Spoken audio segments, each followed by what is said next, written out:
कल अगर कोई संघी आरएसएस या अंबेडकर का दुश्मन या मुसलमानों का दुश्मन या संविधान का दुश्मन लव जिहाद बोला तो बोलना रे चुप खाली ये बस खिलौना देखते रहते नहीं।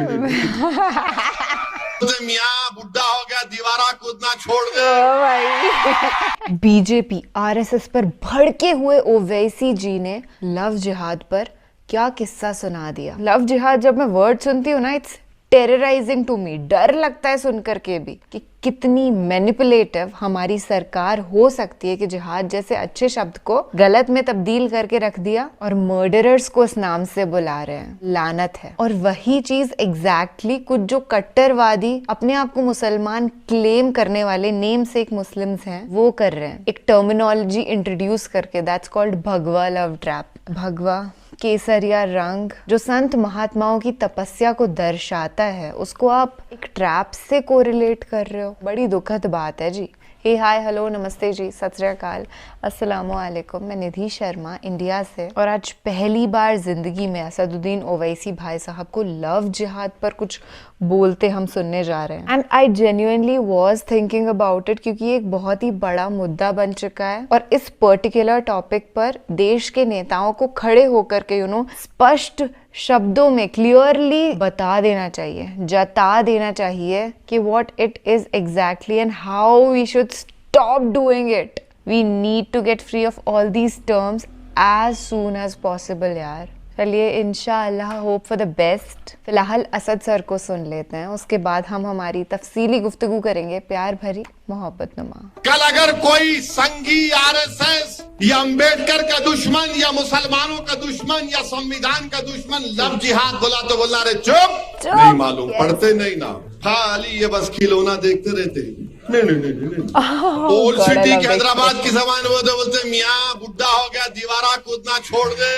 कल अगर कोई संघी आरएसएस या अंबेडकर का दुश्मन या मुसलमानों का दुश्मन या संविधान का दुश्मन लव जिहाद बोला तो बोलना रे चुप।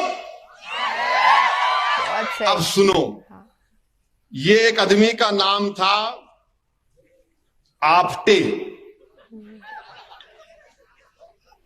एक आदमी का नाम था मदनलाल पावा। आपटे कौन था, मदनलाल पावा कौन थे मालूम आपको?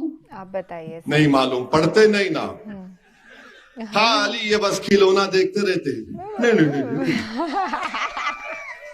कितने लाइक आए रे देख, कितने आए देख, मैं इंस्टाग्राम पे कितना देख। Oh gosh, his personality is so mesmerising. क्या है, पढ़ो जरा। एग्जैक्टली। बहरहाल ये आपटे मदनलाल पावा गोडसे के साथ मिलकर महात्मा गांधी के कत्ल के मुजरिम हैं। इन्होंने महात्मा गांधी को कत्ल किया। तो ये जो आपटे हैं, इन्हों शादीशुदा थे, आपटे शादीशुदा थे, मगर चोंच मारने की बीमारी थी इनको। अब ओल्ड सिटी के हैदराबाद की जबान वो बोलते मियाँ बुढ़ा हो गया दीवारा कूदना छोड़ दे। तो मैं नहीं बोल सकता, मगर बोलते मैं नहीं बोलता हूं, उसपे भी बोलता हूं आपको। तो आपटे क्या थे, शादी कर लिए, मंगर रंगीले थे।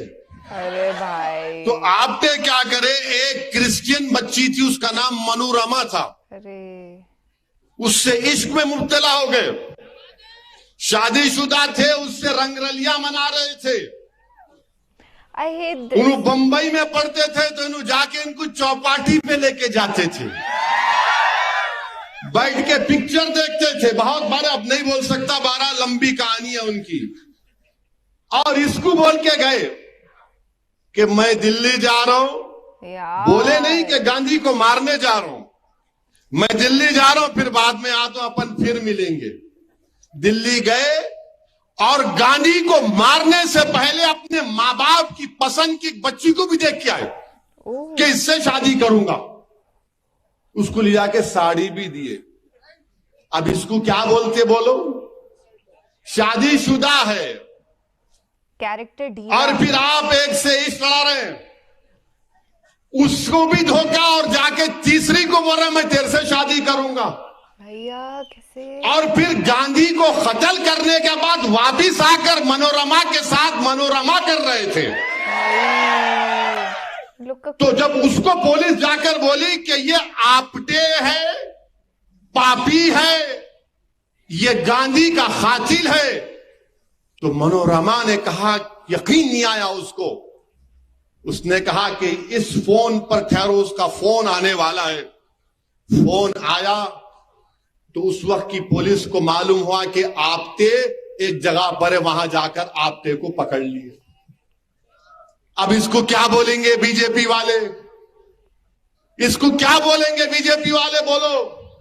और फिर ये एक साहब है मदन लाल पहवा, इनकी भी बड़ी रंगीन दास्तान है। अहमदनगर जो महाराष्ट्र में है, वहां की एक बहुत बड़ी तवायफ औरत थी। अरे हाँ, तुम सुनो, अभी रंगीन बात करो, तुम्हारे को एक साइड उड़ो रे, बैठे रहो।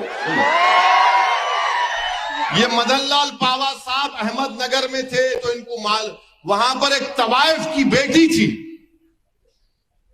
वो तवायफ की बेटी से इश्क में मुब्तला हो गए, कोई दीन धर्म नहीं फॉलो और उसके साथ उन्होंने जो भी, तो मदन लाल पहवा, उसका नाम शेवंती था।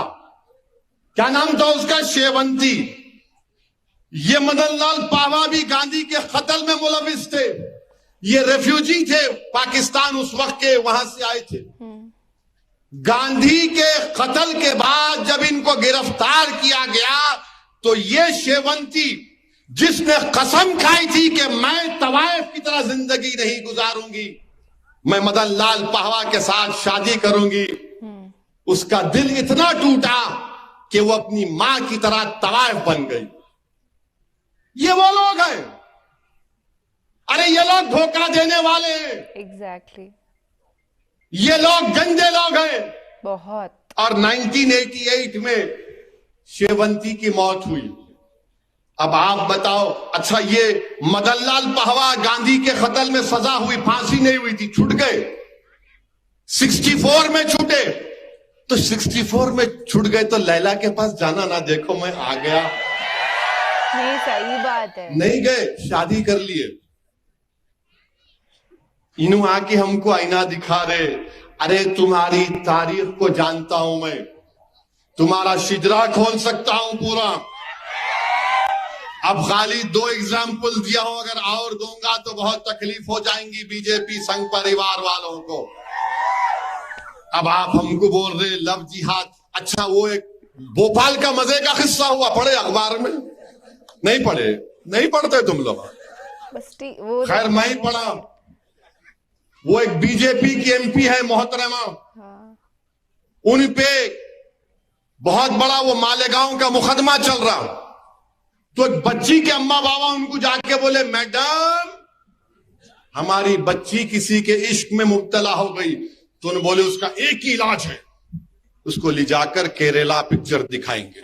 ओ यार, नहीं बहुत सही कहा असदुद्दीन ओवैसी भाई साहब ने कि तुम दोगलापन वाली नीति दिखा रहे हो ना। अच्छा, मैं एक किस्सा बताती हूँ। रिसेंटली उत्तर प्रदेश के अंदर एक सनातनी भाई से एक मुसलमान लड़की ने शादी कर ली, सनातन धर्म भी अपना लिया कि that's the way of life I want to live. सबके लिए अलग अलग तरीका होता है जिंदगी जीने का, है ना। सब इंसान अपने हिसाब से चूज करते हैं एक सर्टेन एज क्रॉस करने के बाद। तो उस मुसलमान लड़की के इस पर्टिकुलर डिसीजन को बहुत सारे नेताओं ने, भाजपाई आरएसएस के कार्यकर्ताओं ने इतना सपोर्ट किया, प्रचार किया कि देखो इसने कितना अच्छा निर्णय लिया है। और वही चीज जब भी कोई हिंदू लड़की करे अगर, हाँ, मुस्लिम से शादी करके, तो उस चीज के अगेंस्ट खड़े हो जाते हैं सारे। ये सिर्फ एक गंदी राजनीति है, क्योंकि 80% इस देश के अंदर हिंदू मौजूद हैं, तो उनका वोट बटोरना चाहते हैं सब, ताकि वो पावर में आ जाए। That's it, and it's working out perfectly. सचमुच यार, ये बीजेपी के कार्यकर्ता बड़े सक्सेसफुल हो चुके हैं इस अंग्रेजी प्रोपेगेंडा को अपना करके, डिवाइड एंड रूल पॉलिसी।